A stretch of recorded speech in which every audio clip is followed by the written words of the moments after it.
ॐ सोमनाथाय नमः। ॐ मल्लिकार्जुनाय नमः। ॐ महाकालेश्वराय नमः। ॐ ओंकारेश्वराय नमः। ॐ वैद्यनाथाय नमः। ॐ भीमशंकराय नमः।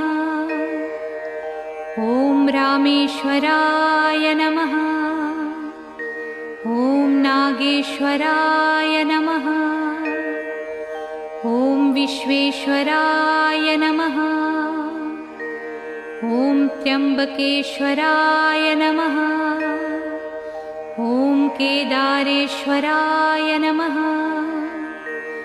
ॐ भुस्मेश्वराय नमः।